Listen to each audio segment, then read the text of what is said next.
Ça, c'est 2 semaines de patience. Zéro dépense en probiotiques hors de prix, juste du chou, du sel et du temps. Aujourd'hui, je te montre pourquoi ça vaut le coup et comment le faire. Salut, c'est Sandro. Le chou fermenté maison, contrairement à celui du supermarché, qui est souvent pasteurisé, donc souvent sans bactéries vivantes, garde ses probiotiques actifs.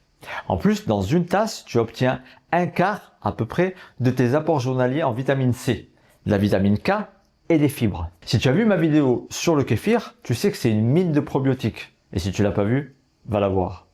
Mais le chou fermenté, c'est une autre mine. Le kéfir, c'est des souches de bactéries complètement différentes, de la vitamine D, du calcium et des protéines.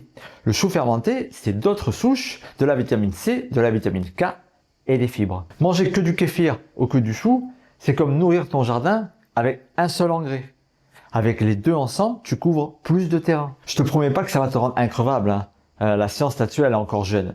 Mais niveau logique nutritionnelle, diversifier ses probiotiques, c'est plus malin que de miser que sur une seule. Ok, maintenant on revient 15 jours dans le passé et je te montre comment j'ai fait ça. Voici tout ce dont vous avez besoin. Un chou, bien sûr, bio, hein, de préférence. Un bocal en verre. Et du sel non traité, hein, s'il vous plaît, prenez du sel gris, hein.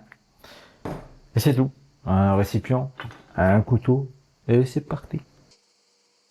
Tu vas simplement couper ton chou en 4, puis enlever le tronc du milieu. Voilà, c'est facile comme ça, en biais, bap, et ça part tout seul. Maintenant, il va falloir s'armer de patience et couper ton chou en petites lamelles. Il y en a qui utilisent une mandoline, ça peut être plus facile. Moi je préfère le couteau, c'est toi qui choisis.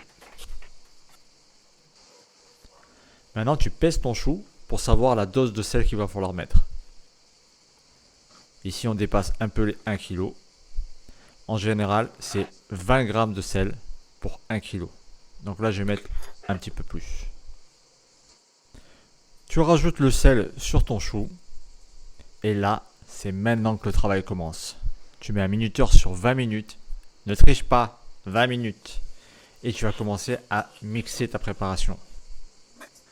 Si ça prend trop de place, n'hésite pas à séparer dans 2 bols différents. Moi, c'est ce que je fais au début. Après, ça va réduire. Tu vois, là, ça commence à réduire. Donc là, je vais transvaser à nouveau dans un seul bol. Et on continue.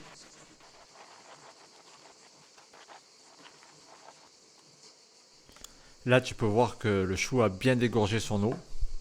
Et ça va être très utile pour la suite. Voilà, enfin les 20 minutes de passé. Voilà ton chou. Voilà à quoi ça ressemble. Avant de passer à l'étape suivante, j'aime bien passer le bocal sous l'eau bouillante. Ainsi que la spatule que je vais me servir pour tasser le chou. Une fois le bocal refroidi, tu as juste à mettre ton chou à l'intérieur. Tu le remplis petit à petit et à chaque fois que ça grossit un petit peu, tu le tasses avec ta cuillère. Toujours en bois la cuillère. Et tu recommences jusqu'à ce que ça arrive en haut.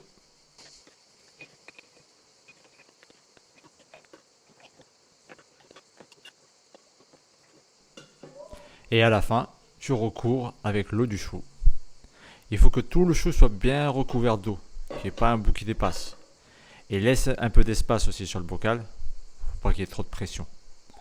Ferme avec un bouchon hermétique, ou en tout cas le plus hermétique possible. Et moi je le mets dans un bocal comme ça, parce que des fois ça déborde un peu pendant la fermentation, et ça coule après. Puis tu le mets dans un endroit à l'abri de la lumière, et t'attends 2 semaines, parfois 3, pour que la préparation se fasse. Voilà, cette première étape est maintenant terminée. On se retrouve dans à peu près 2 semaines. Nous voici 15 jours après, et la préparation a l'air d'être prête.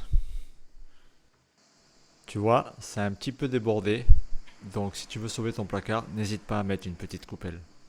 Bon ben voilà, retour dans le présent, mon chou fermenté est prêt. Je te montre. Maintenant, quelques petites astuces. Déjà, si tu n'as pas bien recouvert ton chou jusqu'en haut, tu vois, si tu l'as pas couvert avec l'eau du chou, parfois il se forme quelques trucs de moisissure par-dessus.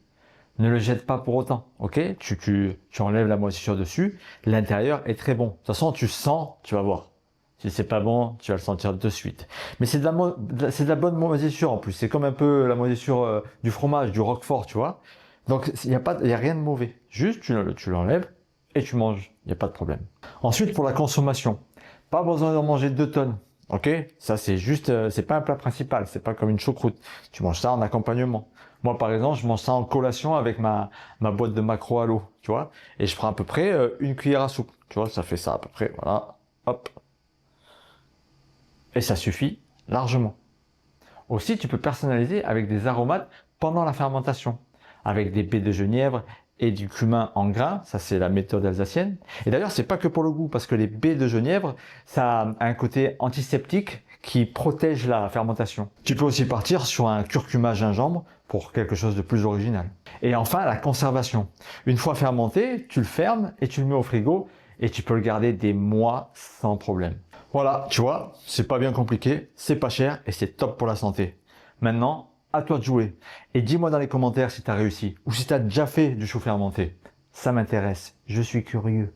En attendant, bouge-toi et ciao. Juste du chou, du sel et du thym. Aujourd'hui, je te montre